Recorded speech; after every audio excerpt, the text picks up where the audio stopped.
Bonsoir mes amis. J'ai parlé de l'acoustique de la salle, mais auparavant, je me suis intéressé au système de son qui inclut les enceintes, l'électronique et les câbles de liaison.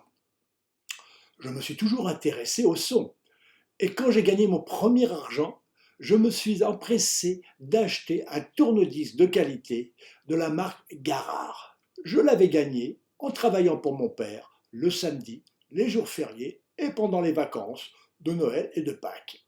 Je faisais des livraisons d'outillage sur un Solex dans toute la banlieue sud et plus tard en 2 chevaux.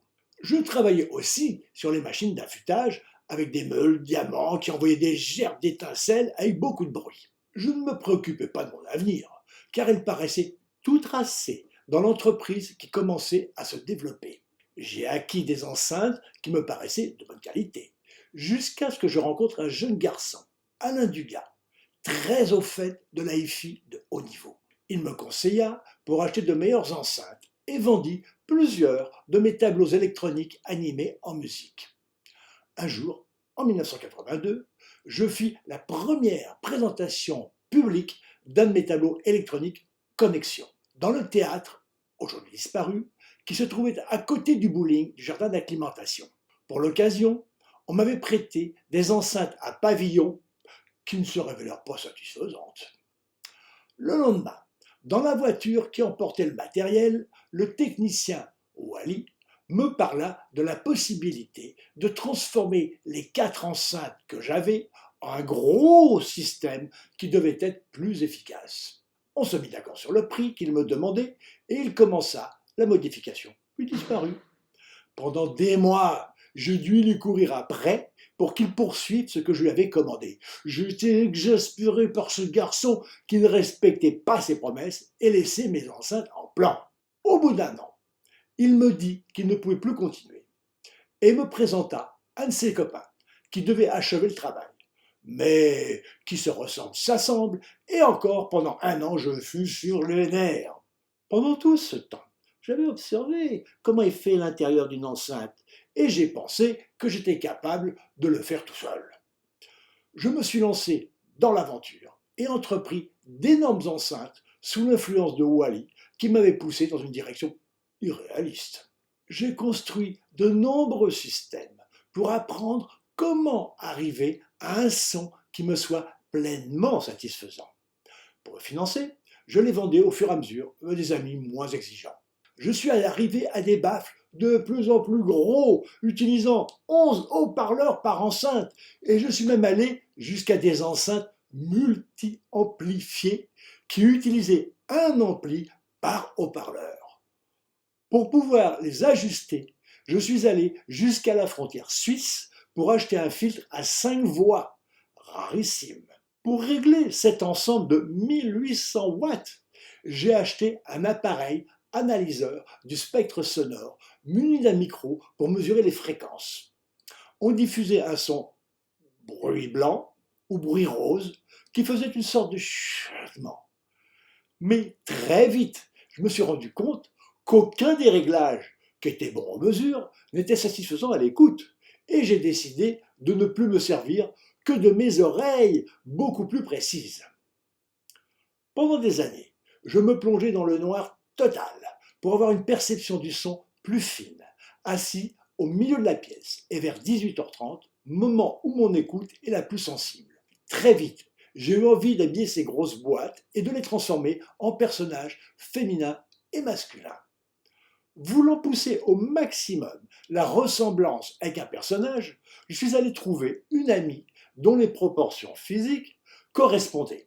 Et j'ai réalisé les Amazones qui n'utilisaient plus qu'un seul amplificateur, ce qui donnait un meilleur résultat. Elles étaient très impressionnantes. Surtout qu'elles étaient accompagnées de l'armée des papillons. C'était 4 enceintes avec des ailes de papillon accrochées au plafond qui fonctionnaient avec un appareil donnant un son spatial très spectaculaire, mais insupportable au bout d'une longue audition. Comme je n'étais jamais pleinement satisfait de l'écoute, j'ai acheté, puis construit jusqu'à 14 petites paires d'enceintes différentes, sans parler des câbles que j'expérimentais. J'aurais pu en rester là, mais je fis une rencontre et aussi une écoute qui orienta ma recherche dans une autre direction dont je vous parlerai dans un prochain épisode. Pour revenir à mon destin, au bout de 2 ans en chaudronnerie, j'ai réalisé que ce n'était pas la bonne direction pour travailler avec mon père, et aussi qu'intellectuellement, ce n'était pas suffisant. Mon père étant d'accord, je suis retourné à Courbevoie, dans le lycée technique Vauban, aujourd'hui disparu. J'avais quitté la 3e et reprenais en 2e, avec 2 ans de perdu apparemment, mais riche d'une formation qui s'est révélée fondamentale pour la recherche que j'allais entreprendre. Comme je n'aimais pas beaucoup être en classe, je séchais assez souvent les cours en compagnie d'un copain qui s'appelait aussi Alain. Il était passionné de voitures de sport et se garait, pas très discrètement, juste devant le collège.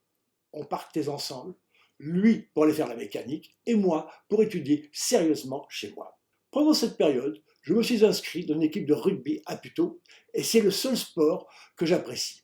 J'étais considéré comme un bon élément puisque c'est moi qui ai marqué le plus d'essais cette année-là.